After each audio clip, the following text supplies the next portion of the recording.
Hi, this is the Tunder Podcast, Innovation with Open Source. Are you a developer who wants to become a better writer? In this episode, we get to learn from Michael Lynch, who used writing to build his career and launch several products. Welcome, Michael. Glad to have you here today. Thank you. Thanks for having me. Hi, Kim. How's it going? Very good. Thank you. Maybe we could get started, Michael, with just an overview of your career, how you got to where you're at, and what do you do? Sure. So I'm a software developer and an independent founder. So I started my career at Microsoft as a developer. I was there in 2007 and worked there for a few years, then did some consulting, and then ended up at Google in 2014 and worked there for 4 years and left in 2018 and have just been independent ever since and like working on my own projects.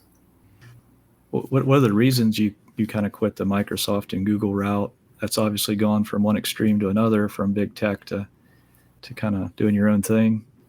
Yeah, Microsoft, I liked Microsoft a lot. It was just very early in my career, and I realized that I heard a lot of people had experiences doing like backpacking trips. And I was doing some travel at the time. Like I had taken a trip to climb Kilimanjaro, which was very fun. But you like meet a lot of people who have taken a lot of time off, and I was like, wow, it's like very early in my career. I don't have family or any kind of obligations keeping me here, and that might not always be true. And so I realized like I had enough money from savings in Microsoft that I could last a year and probably pretty confidently get a job when I got back. And so I just took a year off and did that. Mm-hmm. Yeah, interesting. I think you wrote about why I quit Google, and that's a very interesting article. So, what prompted you to write that, and what do you want people to learn from that? Yeah, Google. I mean, I said I left Microsoft, still liking Microsoft. Google, I didn't dislike Google, but I was much more frustrated when I left Google. Mm-hmm. So when I started Google, I really liked it, and probably for the first 2 years, I felt like I would be there for 10 years or more. Like I thought I was learning a lot, and I thought they treated the developers really well. And the thing that slowly really got to me was just career development, because Google is just such a big company, and they, every big company has to come up with a process for how people get promoted. And it's difficult to balance against like manager favoritism versus like, you don't want managers just always giving their employees like promotions every year, but you don't want to lose employees that are actually contributing. So like Google has a system where it's a promotion committee. So it like, actually, I think they changed it like right after I left, but I mean, not because of me, but so it's like a promotion committee. It's like a bunch of people that you don't work with, and it's like a very heavyweight process. You have to like write documents about yourself, and your teammates write documents about you. And so it's like this shadowy committee decides if you get promoted that year. And I didn't realize it at first, but like the kind of work that I like to do is very much like team-oriented stuff. Like I like spending a lot of time on code reviews. I like cleaning up code. I like if we're getting like alerts and stuff, like I like spending time cleaning those up, getting things documented. And those things didn't really play that well to a promotion committee, because the promotion committee like needs to see things that are objective. So like the thing that works really well for a promotion committee is like Michael launched this product and now it has like 100 million users. So promotion committee is like, okay, that's like very objective. That had an impact on Google. Whereas like Michael spent a lot of time cleaning up documentation and his teammates are happy about it. It's much less like a measurable thing. And so like a lot of managers could say like, my employee did all these things that are like actually good. And promotion committee is like, okay, well, everybody's saying that. And so I realized like it took me a very long time to realize that the kind of work that I was doing was not going to get me a promotion. And then when I actually started focusing on like what does promotion committee care about, there was like reorganizations within my team. So like suddenly like upper management would change their mind about something and be like, actually, we're going to like give this project to this other team. And so it'd just be like, I would have months of work just like completely out the window. And I was like, what am I doing? Like, why is like, if the kind of work that I like doing is this like team oriented stuff, like why am I doing it at Google, like in an environment where like I can't really make career advancements for that? And so I just kind of like got frustrated with that process. Like I still felt like there's so many smart people at Google, and I was learning a ton, but I just felt like it wasn't a good match for the way that I like to work. Yeah. Yeah. I think a lot of times, like there are jobs like that, you know, where you are enabling others, and it's very difficult to measure that, right? So there is like measurements you can do. So yeah. I can completely relate as well. I like team stuff, working on processes, and workflows, and it's a lot of what I do as well. And it's not always seen and appreciated versus people who are just cranking out lots of code or something like that. So, yeah. So lately you've been focusing on writing, and I guess you've always done a lot of writing in your blog and such. Maybe you could just tell us how your blog got started, or when did you start your blog? I started the blog in 2016, and before that I like felt like I wasn't smart enough to write a blog. Like I read a lot of software blogs, but I was like, well, I'm not like the people I'm reading from, like they're like the special people. Like I can't be one of them. Like I don't know what I would say. But I felt like a lot of times I would like solve something, like I would get something working and it took a long time. And I was like, I feel like I should just like tell people what I did. And so like the first blog post I ever wrote was I had like a Synology file server at home, and I was interested in this like storage sharing technology called Saya. And so I got it to work. Like I didn't really know that much about Docker, but I got Saya to work under Docker on my Synology, and I was pretty proud of myself. So I just wrote a tutorial for how I did that. And then like within the Saya community, people were excited that I shared that. And I was like, oh, I can write like more like little tutorials about stuff that I learned. And so I just got started that way. And like as I tried more things, like I kind of, it shaped like, I saw what people responded to and like what I liked to write about. And then I moved away from tutorials and focused a little bit more on like new things I'm learning and like kind of stories about my life as an indie developer once I left Google. Mm-hmm. So how do you measure reaction to your blog posts? Is it more direct feedback, or do you use more metrics? Or I mean, the biggest thing I notice is like page views. So I just have like page analytics, and so I notice when like a new post is getting a lot of visitors. But the other places, like I'll share it on social media, so like Twitter and Hacker News and Lobsters and Reddit, and depending on like what kind of the post is, sometimes like some niche forums. And so like I'll see what kind of response I get from sharing it in those places too. Mm-hmm. Yeah. So you've been blogging for a while, and you've built a product company, and you recently sold that. And we're not really here to talk about that today, but I just feel it's important to mention that. Oh, sure. Maybe you want to give us just a minute overview of that or something, just to set some context.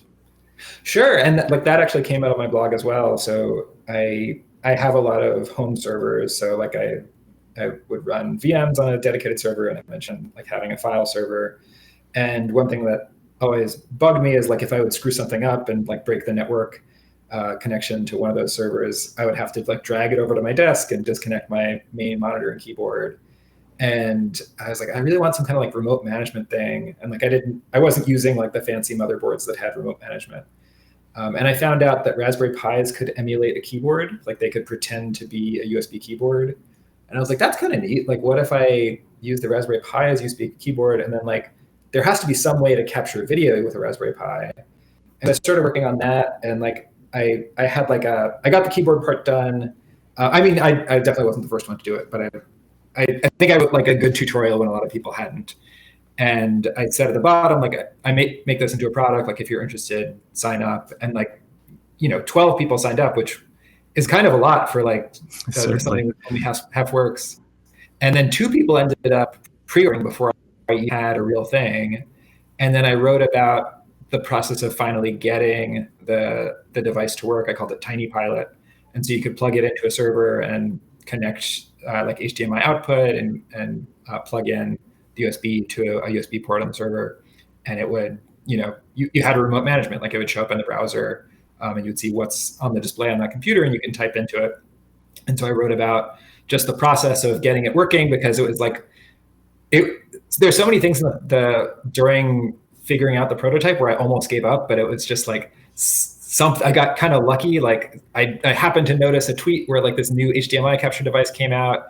And then I was just like kind of making small improvements in latency to the point where like I started out and it was like a second and a half of latency, which is kind of like not that fun to do typing. And then I eventually got it down to like 200 milliseconds. And so I wrote a blog post about that. And then I said like, hey, like maybe I can sell this as a product. Like if you're interested, like you can buy these kits from me. And I think I bought enough for 12 kits or something. And then within probably like 3 hours, people had bought all 12 of the kits. And like it was really popular on Reddit and Hacker News. And it was really surprising to me that I could like kickstart a business just through writing a blog post. And like I ran that business for 4 years and then I eventually sold it in 2024. Yeah. Yeah, it's a very interesting series of blog posts. Michael has extensively documented that whole journey very transparently, and I've enjoyed reading about it. So if anybody is interested in bootstrapping a small product business, Michael has really laid out a lot of details on how that goes. So enjoyed that. So you're working on a new project, a book called Refactoring English. Can you tell us a little bit about that? Sure. Yeah. So I realized that from doing all this blogging, like I have all these ideas about writing that I want to teach people, but I didn't really have, like blog posts of blogging are actually pretty hard to share with people. And so I would like piecemeal give people like little pieces of advice about writing or about like getting more attention to blog posts they write. But I felt like if I wrote about it in my blog, I like couldn't really get people to read it just because there's so much, it's like so overcrowded. The internet's so overcrowded with advice about blogging. And so I thought like if I wrote a book that's specifically for developers to improve their writing, maybe that's something I can get people interested in. And so I ran a Kickstarter to see if there was enough interest.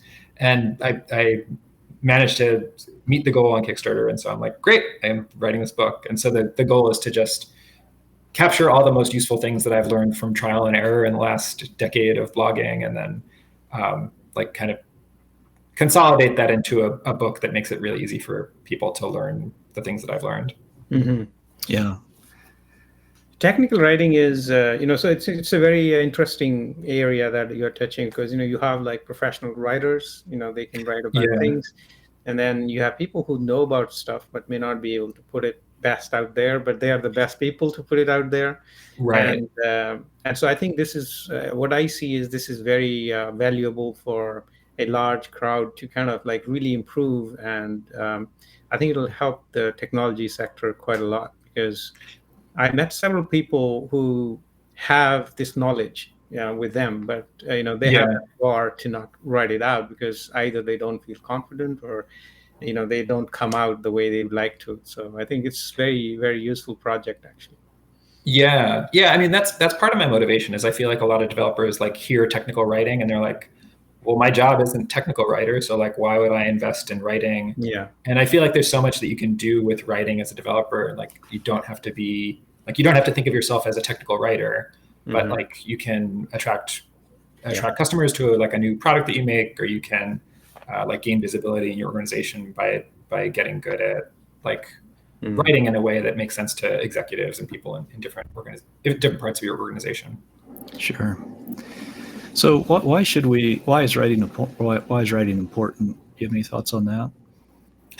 Yeah, I mean, I think writing is selfishly, like I think writing helps me a lot. Like when I write about something, I'll often sit down to write something like I think I have a good idea of what I want to write about. And then the process, just the act of writing refines my thinking and like really crystallizes my ideas. And I end up coming away from it with like a better understanding of whatever I sat down to write. And sometimes that's like something technical. Like I recently wrote a tutorial about using Nix, the build system. And I like thought I understood it, but then like as I tried to explain it, I realized there were so many parts of my solution that I didn't quite understand. And so like writing it out forced me to research those and explain like why I'm doing it this way. But even things that aren't like something that I, like an external system, like code reviews or unit testing, like I really care a lot about code reviews. So I've written posts about code reviews, and I like sit down to think that I'm going to write something about code reviews. And then by the end of it, like I've written something that was different. Like my view has changed because like some of the things that I noticed that I do in code reviews, like I thought I had a good reason. And then when I write it out, I'm like, actually what I have been doing doesn't actually make sense. Or like, I think back to like a bad experience I had with code reviews that I think I understand. And then like thinking about it for writing a blog post, I have like a deeper understanding of it. And like, actually, like I see lots of ways I could have avoided the problems that I ran into in that experience. Mm-hmm. Yeah, I think writing essentially, you don't know until you sit down to write that how well you understood something, and in your mind you have a very different impression of it, right? You think that I know it all, and the moment you sit down, start writing, Right. you just realize that, oh boy, it's not like that.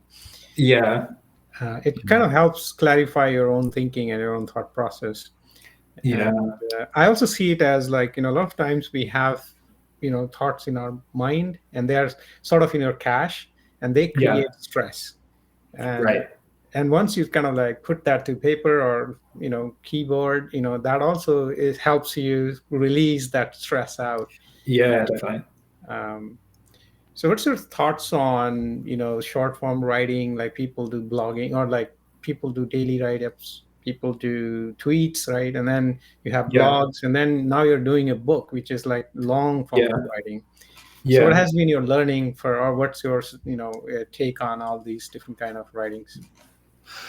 I don't know. Like I assume it's like a personal taste kind of thing, and like people will feel differently. Like I feel like the writing that I read is more valuable if it's at the cadence of like weeks or months. Like I know some bloggers will publish something every day, and I just feel like that ends up being so much noise. Like I kind of tend to stop following them because I'm like, well, like you can't really have something like amazing to say every day. And like you can't really refine your ideas if you're trying to publish it every day. Maybe some people can. Like, I mean, I think there's like some very good writers that will, like newspaper columnists that will like surprisingly write new stuff every day that's pretty good. But yeah, for the most part, like what's comfortable for me as a writer and for a reader is like new posts every few weeks or month or so. And book is like a very different experience for me too. It's like the first time I've tried to write a book, and like just as I'm going, like I'm noticing that I want to approach it in a slightly different way than I write blog posts. Like blog posts, I feel like you're kind of like, at least for me, like I'm fighting internet attention span. I'm like, okay, like if I don't get to the point, like they're just going to close the tab and like read the next link on Hacker News or Twitter or whatever. Whereas in a book, I'm like, okay, well, if they're on chapter 2, like they're pretty invested. They're not going to just throw the book away because like I'm taking my time at this point. So I'm trying to adjust my approach to match the experience. And like I notice it myself, like when I write it and then I like render the PDF, like I'm not used to reading my writing as a PDF. And so like I look at it in a PDF, like rendered like a book, like it's going to appear in the book. And it feels very different from like what it looks like in a browser. So there's a lot of aspects of writing. We can talk about the quality of our writing, how we promote it, the process of writing. What's going to be your focus in this book you're working on? Is it going to kind of cover all these things, or? Yeah, all of it, I guess. Like I'm trying to think if there's. Like, I think craft is something I'm planning to spend a lot of time on, but it kind of depends on feedback from readers. And Cliff has been very generous in giving feedback as an early reader. And so like I'm trying to shape the book based on like what actual people are interested in. Like I care a lot about craft. Like one of the excerpts that I published early was like about using the passive voice. But I know that like it's kind of hard to get people excited about like whether to use the passive voice. And when people ask questions for me, it's like much more focused on things like where can I like share my writing that's going to get noticed, or like how do you maintain motivation to continue writing? And so I'm trying to shift more to like what actual readers care about. Yeah, it's interesting. So maybe those things will attract people to your book, but then they'll also get the craft part as as part of the whole package. So yeah, that's great. So yeah, there's I believe you've published part of your book already on your website, right? That people can get a sense for for what it's the type of content it's gonna be in it. So right. So a bunch of your posts have hit #1 on Hacker News, right? And so obviously, a lot of people found them interesting. Yeah. So what are a few thoughts about, how does one make their writing interesting? Because a lot of times you know it and you find like everybody will know it. Why am I writing it down, right? Especially if you're doing technical writing, then you have that syndrome where you believe that everybody out there knows it. So why even I'm writing it down? Right.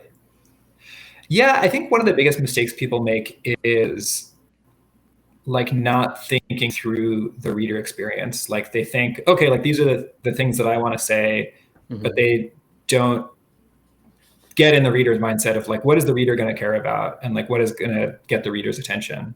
And the biggest place I see that is just in the intros to articles. So like, I think a good intro should tell the reader, like, if this article is relevant to them and what value it's going to bring to them.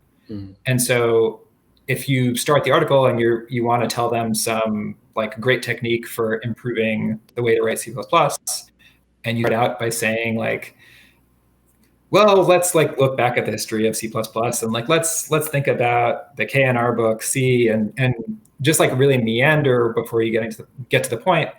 The reader, especially online on sites like Twitter or Hacker News, they're just going to get bored and be like, what is this person? Like this person doesn't know what they're talking about, or like they're so long-winded that I don't want to sit and see if this has a payoff, because there's lots of stuff I can do. There's lots of stuff I want to read.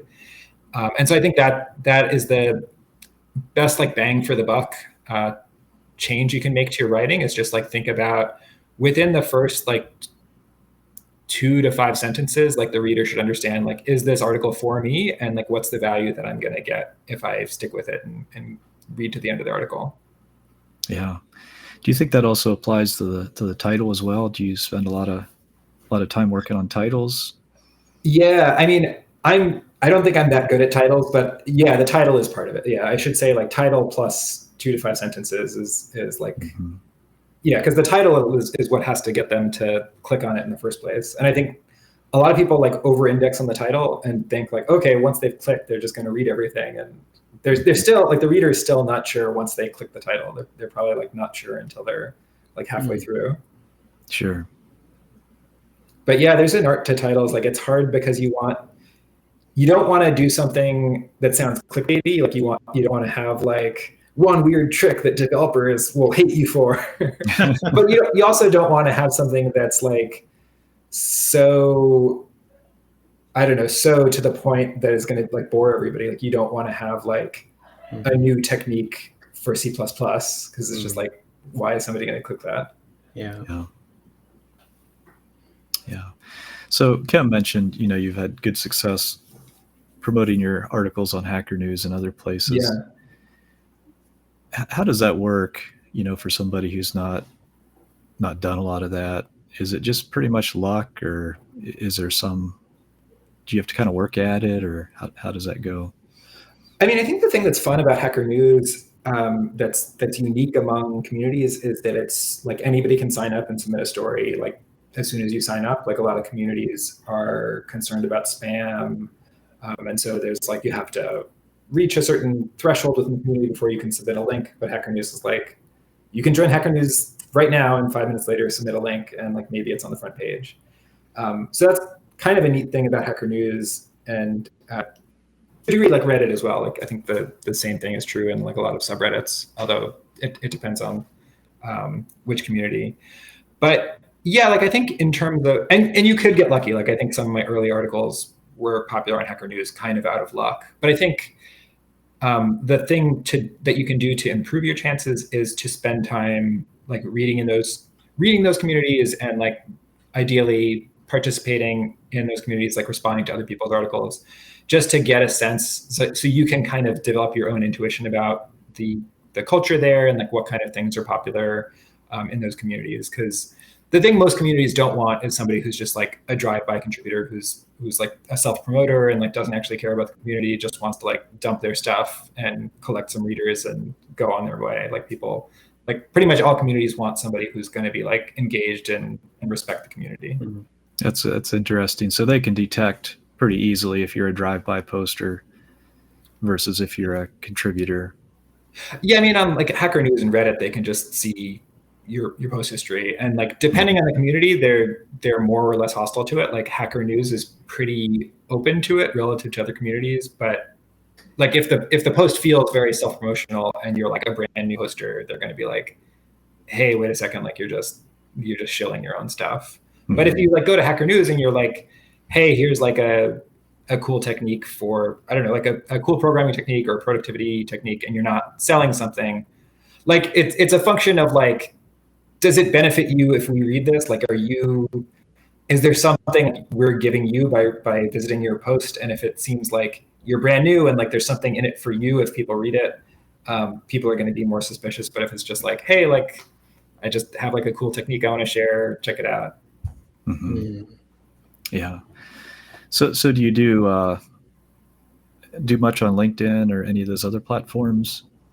No, like I've never, like LinkedIn has always felt to me like, I don't know, like an uncool platform, but I guess like I just like don't really try it that much. And so like, I guess people are using it more and more. And like, I now have peers that are like posting on LinkedIn, but I don't really get it. And so I haven't invested that much. And I kind of suspect that the stuff that I write is not a match for LinkedIn, but I haven't invested. Like I think of LinkedIn and I think of like broetry. I don't know if you two are familiar with that like style that became popular on LinkedIn, where you write like one sentence, like paragraphs that are just like one sentence. And it's just like, I don't know, like very trying desperately to sound like you have like very profound ideas, and it's all kind of nonsense. Sure. But this is all from like kind of like watching LinkedIn at a distance. Like I haven't given it a real shot. Yeah. Sometimes you get unique perspectives from distance. So yeah. I have heard that LinkedIn doesn't like you posting to outside materials. So like if you have a link to your blog, it tends to derate that content versus if you actually post a blog in LinkedIn. So they're trying to pull people into their platform. So that's one of the challenges I've heard with LinkedIn, where Hacker News is deliberately for the purpose of linking to outside material. So right.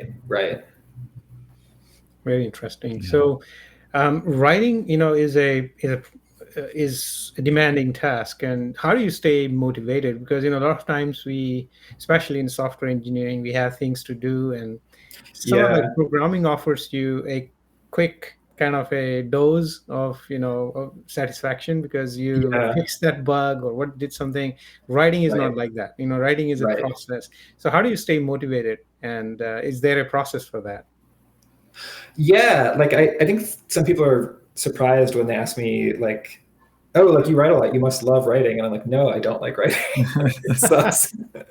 It's so hard. And I think it's exactly like you said, like with programming, like it's hard, but you get a much quicker payoff. Like you're like, oh, I'm like trying to fix this bug or like figure this algorithm out. And like when you do it, it's like objective and you get that satisfaction. Whereas writing, it's like, I mean, you get that once, like you publish it and like you see what the reaction is, but it's actually not even immediate. Like maybe you tried to submit it to some platform and it didn't get traction, but maybe it will. Like you aren't really that sure if it's gonna maybe become popular in a year or something.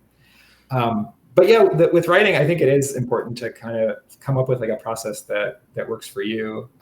So for me, I try to write for an hour solid. Like I try to do new writing. Because actually, I guess to take a step back, like I think it's helpful to split your writing into different types.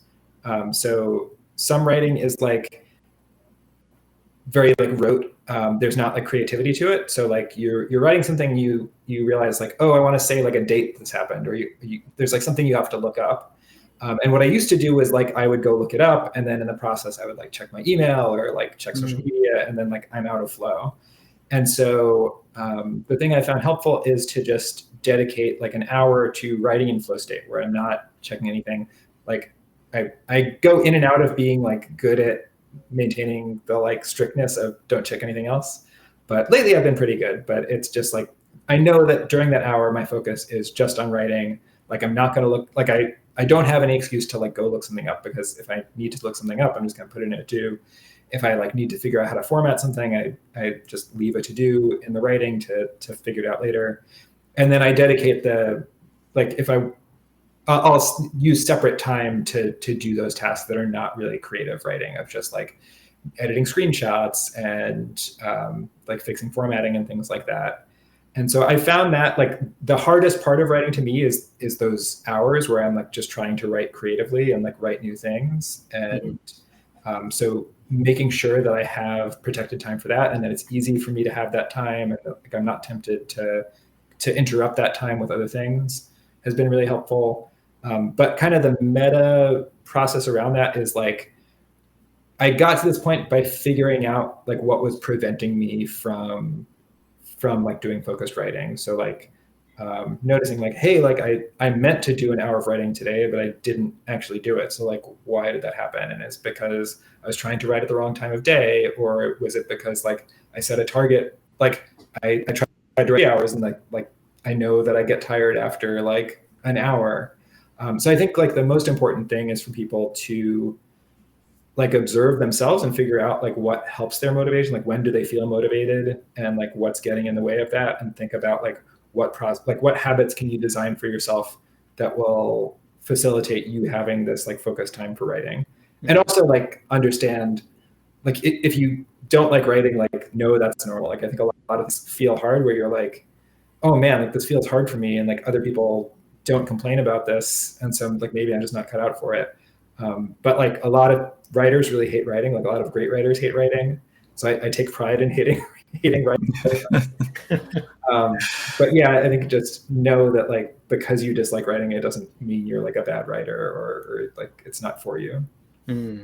Yeah, I've written enough that I can relate to. It's hard, and hard stuff is not always fun or something we jump right in. But I think there's a lot of satisfaction on the tail end of writing. You know, it's kind of a long-term reward versus a short-term reward.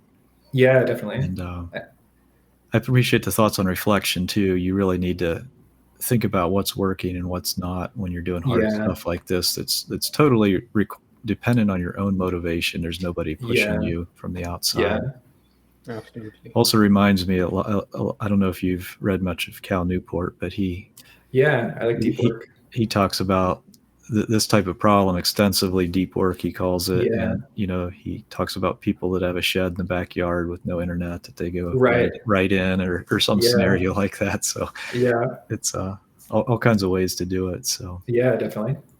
So do you have multiple writings, like you're writing multiple things at once, in the sense that you work on just one topic that 1 hour, or you work on multiple topics, or how do you approach it? I'm typically working on just one thing per day. Sometimes I'll have like something I'm working on in the morning, and then like a different article in the afternoon. But generally, it's just one thing at a time. But that is like a technique that I discovered recently, where like if I write one article for an hour, I sort of run out of steam after that point. But if I'm writing a totally different article, I feel like I'm kind of recharged. Like I feel like I have another hour to do that other article.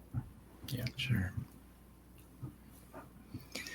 So one thing that's getting a lot of buzz these days is AI, and how do you view AI in the context of writing? Is that something you use or find useful? I don't use it much. I want to explore it more, because I know a lot of people are interested in it. Like a lot of readers have asked me about AI. The way that I currently use it is sort of like a better thesaurus. Like I'll say, hey, I'm looking for another word. Like yesterday, I was looking for another word for immunity. Like I was talking about, like, what do you call it when somebody is not affected by a curse? I was like, immunity. Like I feel like there's some better word, and so like I used an LLM. Like what's a better word for immunity in this context? And the LLM was like ward, and I was like, no. And so it like had some suggestions, but it like all the suggestions were, I felt like worse than immunity. And so I was like, how does immunity rank? And it's like, immunity is the best word for this context. I was like, okay, that's reassuring. I was like, wait, are you lying to me? And so I tried flipping it, and I tried like starting a new chat with a different word instead of immunity, and it ended up recommending immunity. So I was like, okay, I feel good about the word immunity here. But I think one place where it's important not to use AI is to like refine your writing. Like I feel like that's the most valuable part of writing, and I think you're missing a big benefit, and your readers are missing a big benefit if you like. I know a lot of people like the idea of AI where you just say like, I'm just gonna stick some bullet points into AI and then it's gonna like write the essay for me. And I feel like you basically like, it's impossible to create meaningfully good writing that way, because it's just gonna be like, AI can't come up with new insights, so it's gonna regurgitate what it's already seen before. And it also means you miss out on like the thing we were talking about earlier, where like sitting down to write really forces you to think through your ideas. And so if you don't think through your ideas, and you're not like, I feel like writing is just so much like carefully honing your ideas and like thinking of objections and thinking of different ways to express them, and thinking of like comparisons and ways to make it make sense to the reader. And so like if you just outsource that to AI, like you lose out on the growth that comes from writing. And I'm skeptical that like AI can produce writing that is really worth reading. Like I'm skeptical that like if you give a bunch of bullet points to AI, like I don't think AI can make it like it can maybe make it look more like an article, but I don't think it can make it better than your bullet points. Sure. Yeah. That may be the most important thing that comes out of this episode. You know, just I like the quote by an older man from Microsoft. He says, if you're thinking without writing, you only think you're thinking. I can't remember his name, but he's the guy that came up with a lot of these distributed system algorithms, and I'm very inspired. And I'll try to put his name in the show notes, but I've always appreciated that quote. Yeah, I think it's basically what I thought of like it's good for is, you have an idea and then you go to a friend or you have a chat or coffee and you're just vetting your idea. Yeah. I found that is useful, in the sense that you can chat with it and say, hey, this is what I'm thinking and all that kind of stuff, but not really get that, but just for using it as a sounding board. Maybe, that is a good use, perhaps. But yeah, I agree. And you have a writing style. When you read a writer and you connect to that as well, because some people have a funny style, some people have that thing is kind of in their writing, and that's what connects you, right? So and I think with AI you lose all that, and so I think that is very important. I think thanks for sharing that. Sure. So are there other resources or tools that you use or recommend to improve writing? I know Grammarly is popular, but anything like that? Or I do use Grammarly. I feel like I'm like almost to the point where I'm gonna cancel Grammarly. I don't know if it's me that's changed or Grammarly has gotten worse, but I feel like the false positive rate in Grammarly is so bad, especially for technical writing. Like it like constantly is correcting like technical words, and like if I have headings, it's like you need periods at the end of these headings. I'm like, no, they don't. Like you can see that they're headings. So that drives me a little nuts. But in terms of other things, like one of the biggest, like in terms of like time investment, return on investment in terms of time that I did early in my writing career was I hired a freelance editor to give me feedback. So like I showed her like I think 3 of my blog posts and was just like, what are my blind spots? Like, what am I doing wrong? Like what patterns, what anti-patterns do you see in my writing? And that was really helpful. And like I liked my editor a lot. I used to recommend her to everybody. Her name was Samantha Mason. But then an employer found her through my blog and hired her full time, so she can't do freelance anymore.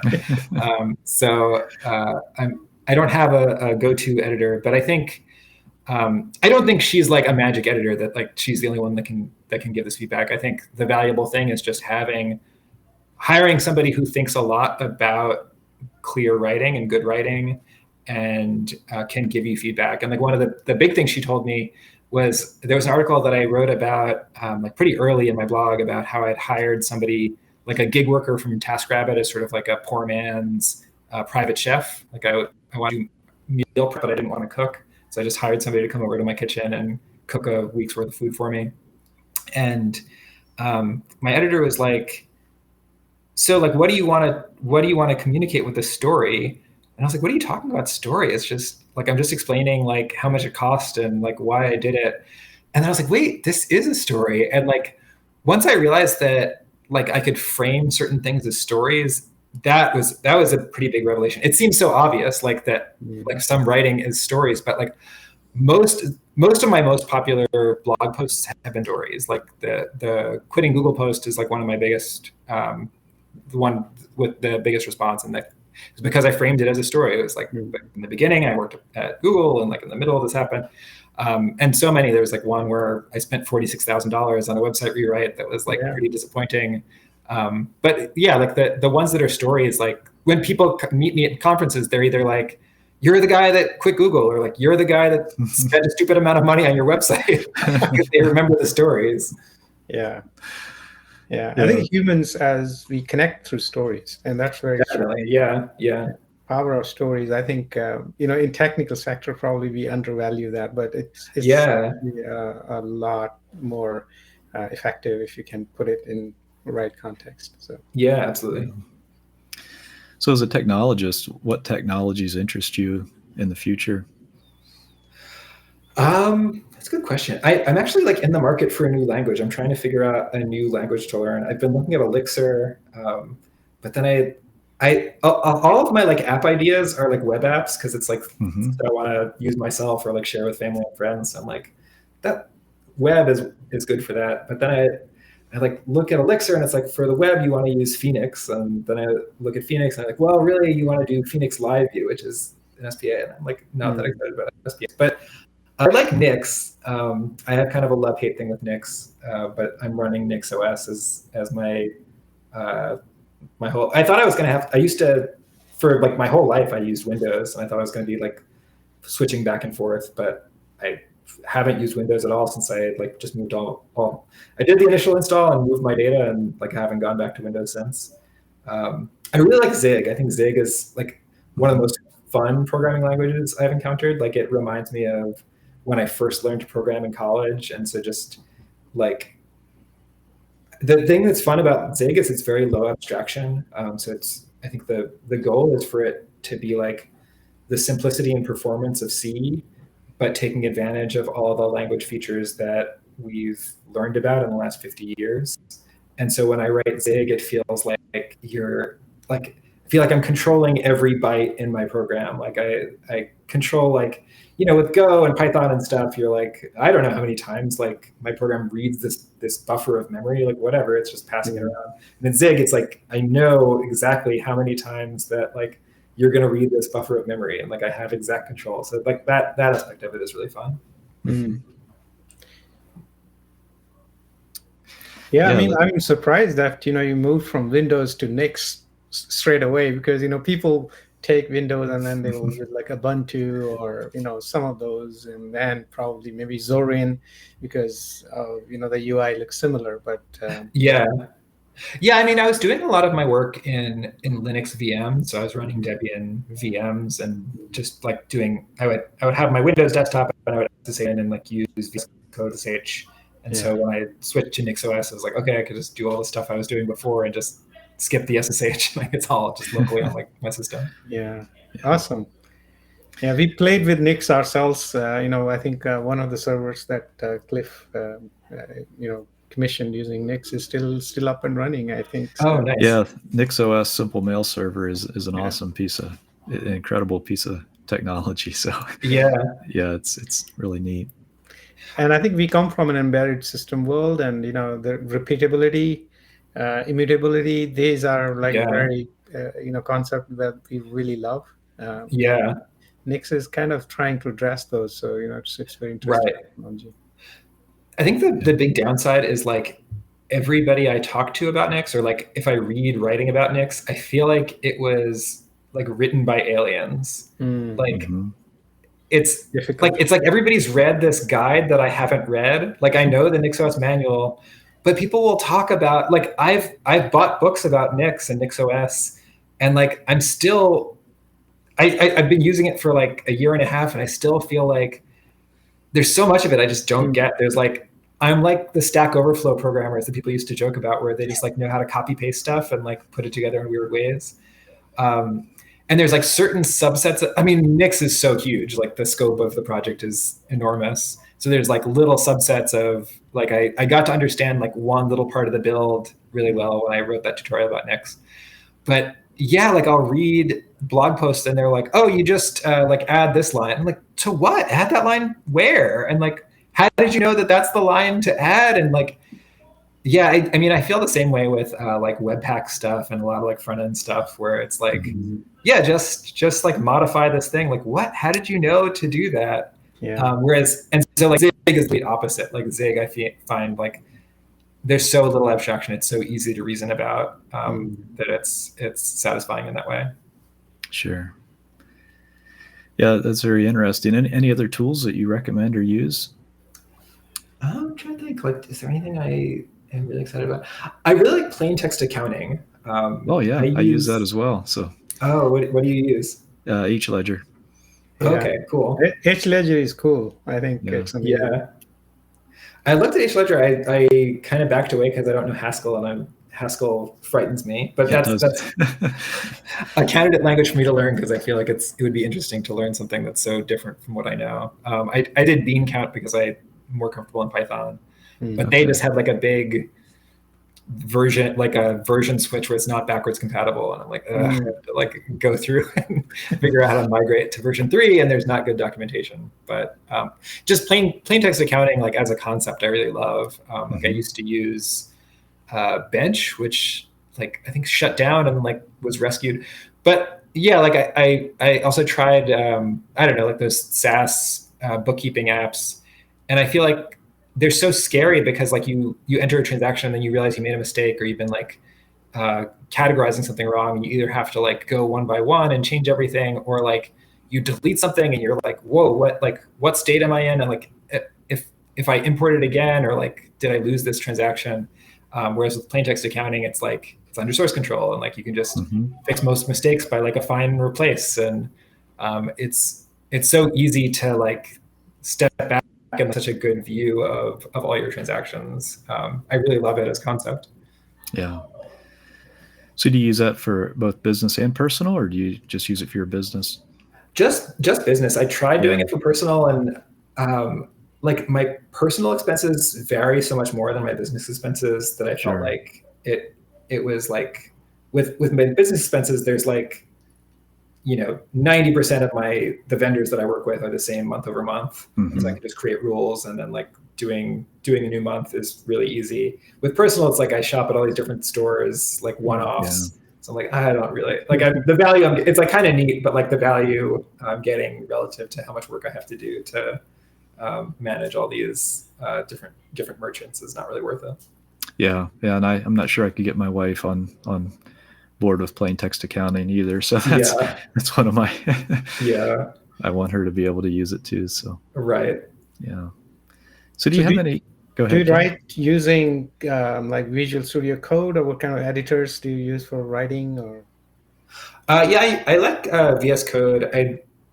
I dislike that it's Microsoft. Like Microsoft has a pretty bad history with open source, and so like I try not to take dependencies on Microsoft.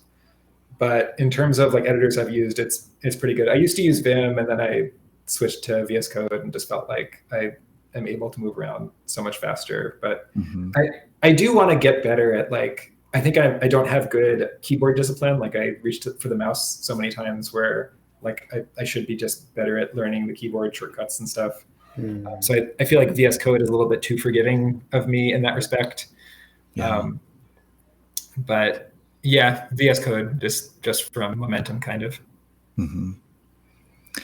Yeah, I think we're both using Helix now, and that seems to be kind of a nice middle ground between Vim and VS Code, but it's been nice. Yeah. Nice. Any reading recommendations, books or blogs that interest you lately? I mean, in terms of like my favorites, like the best software writing I've ever found is Joel Spolsky. So Joel on Software. I love that blog, and I still recommend it to people, even though it's probably like 20 years old at this point. But I think he was really right about so many things, and like a lot of his ideas still hold up really well. And in terms of like my favorite software book, I still really like Code Complete by Steve McConnell. Like I'll go back to it every once in a while and be like, oh, this is probably really dated, and then I'll read it and I'm like, no, this is still really good. It's very like, I don't think it's great if you're like an indie bootstrapped developer, because I think it's Microsoft Press, and so I don't know what the author's relationship to Microsoft was, but like very much aligned with like Microsoft style of development. So it's like waterfall and design docs. But I think if you write design docs, like it has the best, it's the best guidance I found for writing design docs for developers. And I like a lot of the things it says about like trying to minimize software complexity, and making your code really clear. Yeah, that sounds useful. Yeah. So any advice for our young people who are budding writers, probably doing technical writing, maybe thinking about it? Yeah, I mean, I think that the best thing you can do is to start writing and just like try writing and like share your writing and see what the reaction is. And I think the thing that one really important lesson for getting started with writing is like, I think a lot of people will like think of a topic they want to write about it, and then think like, okay, now where can I share this? And then they're kind of stuck, and they realize that like, kind of like what I was saying before, they like will encounter all these communities that are hostile to people like just popping in and sharing something they wrote. And I recommend thinking about it the other way, like thinking about what communities you have access to, or like what communities are welcoming to writing, and writing, thinking about like what's the Venn diagram overlap between what you're interested in writing and like what channels or communities you have access to. And so like one example is, I mentioned Zig as like a programming language I'm interested in. There's a lot of places on the internet that are like very welcoming to blog posts about Zig. So like I wrote an article about unit testing C application using Zig. And so there's like tons of places for me to share that. Like Hacker News loves Zig, Lobsters love Zig. There's a niche Zig community called Zigit. There's a Zig subreddit, and like all those places were receptive to this post because like they're excited for people to write about Zig. But like blogging, on the other hand, there's like really not a lot of communities that are welcoming to that. So like if I wrote, like I have written blog posts about blogging, but I really have not that many places to share it. Like it's kind of like Hacker News or bust, because like I'm never going to pop up to the top of results for Google results for blogging. Maybe like some subtopic within blogging. But I think like a lot of people get started with blogging and get frustrated because they're like, nobody's reading my blog posts. So my two top pieces of advice are like, think about communities that would welcome your blog posts, like especially communities you're already a part of. And then think about like what topics would be a match for them. Like what topics are you interested in? And like, as you start writing, like it's probably going to suck at first. Like my early blog posts were pretty bad. And so like, that's okay. And like, it's okay to, if you don't really enjoy writing, as long as you get joy out of like the result. Like I've heard this expression, like I hate writing, but I love having written. And I think that's something that a lot of writers relate to as well. And so like, don't worry if you don't like it, or that like, don't write like parts of the process. That's normal. But I think you're going to get a lot out of like just trying it and seeing like whether you what kind of results you get and like what things you can change about your approach that will affect your results. Yeah, appreciate that. Yeah, a lot of good advice, and yeah, we really appreciate taking time with us, Michael, and sharing with us. We both learned a lot, and appreciate our listeners. If you have any feedback, please let us know. Sure. Thank you so much for having me. It was a lot of fun.